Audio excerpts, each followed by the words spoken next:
နင်္သာရီဂရရီရဲ့အတန်ဆောင်းပါးကဏ္ဍကိုတင်ဆက်ပါတော့မယ်ဒီတစ်ပတ်တင်ဆက်မဲ့အတန်ဆောင်းပါးကတော့ရနောင်ဒွယ်ရဲ့တနင်္သာရီမြို့ရှိရှေးဟောင်းမြို့ရိုးကြီးများဆောင်းပါးဖြစ်ပါတယ်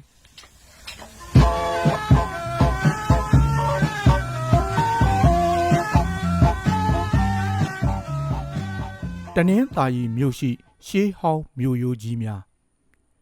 ကျွန်တော်တို့တနင်္သာရီတိုင်းဒေသကြီးထဲမှာတနင်္သာရီဆိုတဲ့နာမည်နဲ့မြို့ငယ်တစ်မြို့ရှိနေသေးတာကိုဒေသအတွင်းကတခြားမြို့တွေနဲ့စာရင်လူသိနေပါတယ်လူသိနေတယ်ဆိုတာသာမန်အားဖြင့်သာပြောတာပါနိုင်ငံသမိုင်းဒေသသမိုင်းနဲ့ကိုယ်နိုင်ငံအကြောင်းတည်တည်ချာချာလေ့လာထားတဲ့သူတွေအနေနဲ့တနင်္သာရီမြို့ကိုသိရှိကြရုံသာမကမြို့ရဲ့သမိုင်းကြောင်းကိုပါအထူးစိတ်ဝင်စားလိမ့်ရှိပါတယ်အထူးသဖြင့်နိုင်ငံသမိုင်းကိုလေ့လာဘူးတဲ့သူတွေအနေနဲ့ကတော့တနင်္သာရီမြို့ကိုကောင်းကောင်းကြီးတည်ကြတာပါမြန်မာသမိုင်းတစ်လျှောက်လုံးနဲ့ရှေးခေတ်ကမ္ဘာကုန်သွယ်မှုအခမ်းကဏ္ဍမှာတနင်္သာရီမြို့ဟာဘယ်လောက်အထိအရေးပါခဲ့တယ်ဆိုတာသမိုင်းမှာထင်ရှားပါတယ်တနင်္သာရီမြို့ဟာတနင်္သာရီတိုင်းဒေသကြီးမြိတ်ခရိုင်အတွင်းကမြို့ငယ်တစ်မြို့ဖြစ်ပြီးမြိတ်မြို့ရဲ့အရှေ့တောင်ဘက်52မိုင်အကွာမှာတည်ရှိပါတယ်။တနည်းအားဖြင့်ပြောရရင်တနင်္သာရီမြို့ဟာမြိတ်မြို့နဲ့ကော့သောင်းမြို့အကြားပြည်ထောင်စုလမ်းမကြီးပေါ်မှာတည်ရှိနေတဲ့မြို့တစ်မြို့ဖြစ်တယ်လို့လည်းပြောလို့ရပါတယ်။တနင်္သာရီမြို့သားကိုသန်းစိုးဝင်းစာရေးဆရာတက္ကသိုလ်တန်းစိုးဝင်းပြောဘူးတာလေးတစ်ခုပြန်ကြားရောင်နေမိပါတယ်။သူပြောတာကကျွန်တော်တို့ရဲ့တနင်္သာရီမြို့လေးကသိပ်လှတယ်ချစ်စရာလဲကောင်းတယ်မြေပုံပေါ်ပဲကြည့်ကြည့်အပြင်မှာပဲကြည့်ကြည့်တမူထူးခြားတဲ့သဘာဝရှုခင်းတွေနဲ့မှုမြင်ရတာစိတ်ကြည်နူးတယ်ကျွန်တော်ကတော့ဘယ်အချိန်ကြည့်ကြည့်ကိုမြို့ကိုကြည့်လို့မဝနိုင်ဘူးတဲ့သူပြောတာဟုတ်လဲဟုတ်တာပဲတနင်္သာရီမြို့ရဲ့တည်နေပုံကတကယ့်ကိုထူးခြားလွန်းတာပါသဘာဝကဖန်တီးပေးထားတဲ့မြေအနေအထားပေါ်အစင်သစ်နေရာယူပြီးမြို့တည်ထားတာဖြစ်လို့တခြားမြို့တွေထက်ပိုပြီးစားရတယ်လို့ထင်ရပါတယ်။တနင်္သာရီမြစ်ဟာမြို့အပြင်ဘက်ဧရိယာရဲ့၄ပုံ၃ပုံလောက်ကိုပတ်ရန်ထားသလိုမျိုးဖြစ်နေတာမို့တဘာဝရေကျုံကြီးကားစီးထားသလိုဖြစ်နေတာပါ။မြို့ရဲ့အနောက်ဘက်မျက်နှာမြောက်ဘက်မျက်နှာနဲ့အရှေ့ဘက်မျက်နှာတို့ကိုမြစ်ပြင်ကျဲနဲ့ကားစီးထားပြီးတောင်ဘက်မျက်နှာတစ်ခုပဲကုန်းမြေတောင်တန်းနဲ့ဆက်ရှိနေပါတယ်။မြောက်ဘက်ဒဝယ်ဒေသဘက်မှာမြစ်ဖျားခံတဲ့တနင်္သာရီမြစ်ဟာနဂါးကြီးတစ်ကောင်လိုကွေ့ဝိုက်စီးဆင်းလာပြီးတနေရာတော့တနင်္သာရီမြို့ဖြစ်လာမဲ့ကုန်းမြေလေးကိုဖန်တီးဖော်ဆောင်ပေးခဲ့ပါတယ်ဖြစ်ပေါ်နေတဲ့ပထဝီအနေထားရဆိုရင်နဂါးကြီးတစ်ကောင်လိုကွေ့ဝိုက်စီးဆင်းလာတဲ့မြစ်ကြီးကတနင်္သာရီမြို့တည်ရှိနေတဲ့ကုန်းမြေလေးကိုသူ့ခန္ဓာကိုယ်ကြီးနဲ့ယူရပိုက်ထွေးထားသလိုမျိုးဖြစ်နေပါတယ်တနင်္သာရီမြစ်ဟာ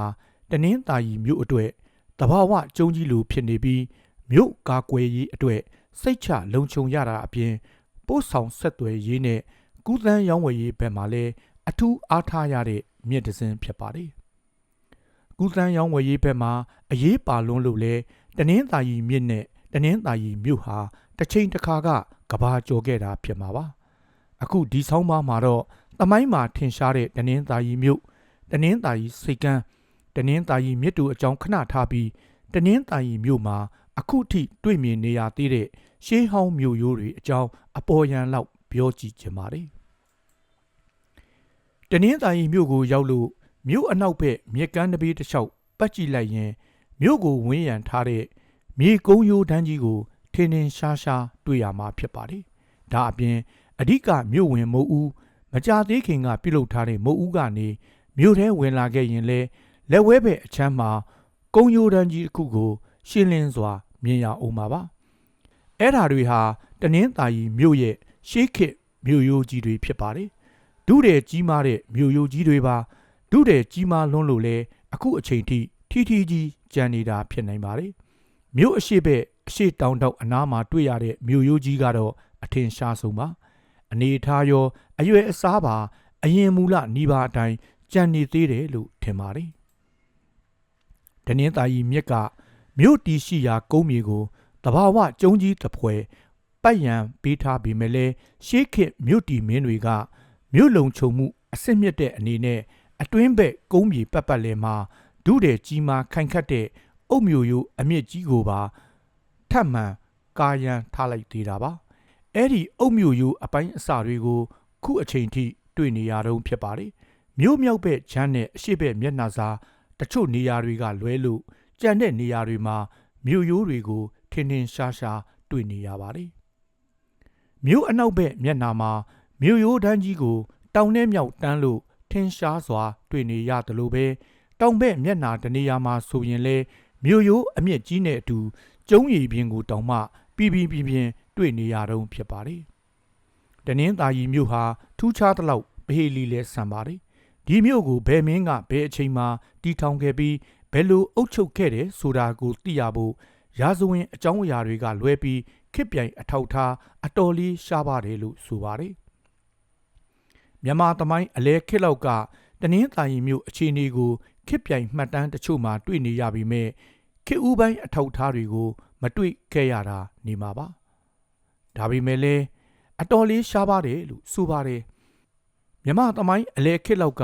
တနင်္သာရီမြို့အခြေအနေကိုခေတ်ပြိုင်မှတ်တမ်းတချို့မှာတွေ့နေရပေမဲ့ခေတ်ဦးပိုင်းအထောက်ထားတွေကိုမတွေ့ခဲ့ရတာနေမှာပါဒါပေမဲ့လည်းရှေးဟောင်းသုတေသနတူးဖော်မှုအစီရင်ခံစာ1998 1999ကတော့တနင်္သာရီမြို့ရိုးကို AD 12-13 ရာစုပကံခေတ်လောက်မှာတိဆောက်ခဲ့တာဖြစ်ကြောင်းဖော်ထုတ်နိုင်ခဲ့တယ်လို့ဆိုပါတယ်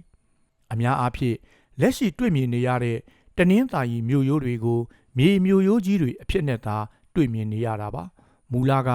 အုတ်စီလွှာမြို့ရိုးကိုဖို့မြေထုနဲ့ခိုင်ခန့်အောင်ထောက်ကန်ထားတဲ့မြို့ရိုးအမျိုးအစားဖြစ်တယ်လို့သိရပါတယ်ဒါပေမဲ့လည်းနှစ်တွေကြာလာတာနဲ့အမျှအုတ်စီလွှာတွေပြိုကျကုန်ပြီးမြေမြို့ရိုးတွေအဖြစ်နဲ့သာကျန်နေခဲ့တော့တာပါအုတ်စီမြို့ရိုးအပိုင်းအစတွေကိုတော့မြို့မြောက်ဘက်အရှေ့ဘက်နဲ့တောင်ဘက်တို့မှာတွေ့မြင်နေရဆဲဖြစ်ပါတယ်လက်ရှိမြင်နေရတဲ့မြို့ရိုးကုန်းကြီးပေါ်ကမြေလွှာတွေကိုဖယ်ရှားကြည့်ရင်လည်းအုတ်စီအလွှာတွေပေါ်ထွက်လာနေတာကိုတွေ့ရပါတယ်ကျွန်တော်တို့နိုင်ငံတွင်းကရှေးဟောင်းမြို့တော်တွေမှာကျုံမြို့ရိုးကြီးတွေကျန်နေခဲ့တဲ့မြို့ဟောင်းဆိုလို့လက်ချိုးရည်လို့ရပါတယ်တချို့မြို့ဟောင်းတွေမှာကျုံကျန်နေသေးပေမဲ့မြို့ရိုးတွေရှိမနေတော့ပါဘူးရှေးမြို့ရိုးကျန်နေသေးတဲ့မြို့ဟောင်းတွေတော်တော်ကိုရှားနေပြီဖြစ်ပါတယ်ဒါကြောင့်ခုအချိန်မှာရှေးမြို့ဟောင်းတွေကမြို့ရိုးတွေကျုံတွေကိုတေးသေးချာချာထိမ့်သိမ်းရတော့မှာဖြစ်ပါတယ်တနင်္သာရီမြို့မှာကိုသန်းစိုးဝင်းတို့လိုမြို့ခံပြည်သူတွေကိုဒေသအမွေနှင့်ထိမ့်သိမ်းရေးအတွက်အားကျိုးမှန်တဲ့ဆောင်ရွက်နေကြတာကိုမြင်ရကြားရတော့တကယ့်ကိုအားရကျေနပ်မိပါတယ်ကျွန်တော်အနေနဲ့ကတော့တနင်္သာရီမြို့လေးမှာလက်ရှိကြံနေသေးတဲ့ရှေးဟောင်းလက်စလက်နာတွေကိုအသေးအချာထိမ့်သိမ်းပြီးမြို့ရဲ့သမိုင်းကြောင်းအစဉ်အလာတွေကိုပါထင်ရှားပေါ်လွင်အောင်ဆောင်ရွက်သွားနိုင်ပါစေလို့ပဲဆန္ဒပြုနေရတာပါအဲ့ဒါတွေကိုသာအကောင့်ထဲပေါ်နိုင်လာခဲ့ရင်တော့တစ်ချိန်တစ်ခါကသမိုင်းကြောင်းဆက်ဆက်မှုရှိခဲ့ဘူးတဲ့တစ်ဖက်နိုင်ငံကခရီးသွားဧည့်သည်တွေကိုဆွဲဆောင်နိုင်မှာဖြစ်သလိုနိုင်ငံတွင်းဒေသတွင်းမှာလည်းအရင်ကတည်းပုံမူထင်ရှားတဲ့မြို့တစ်မြို့ဖြစ်လာလိမ့်မယ်လို့လည်းယုံကြည်နေမိပါတယ်ခင်ဗျာတနင်္သာရီ Gallery ရဲ့အတန်ဆောင်းပါးကိုနားဆင်ပေးခဲ့ကြတဲ့တနင်္သာရီ Gallery ပရိသတ်များအားလုံးကိုကျေးဇူးအထူးတင်ရှိပါတယ်ခင်ဗျာပရိသတ်များအားလုံးရွှင်လန်းချမ်းမြေ့ကြပါစေလို့တနင်္သာရီ Gallery အဖွဲ့သားများကဆုမွန်ကောင်းတောင်းအပ်ပါတယ်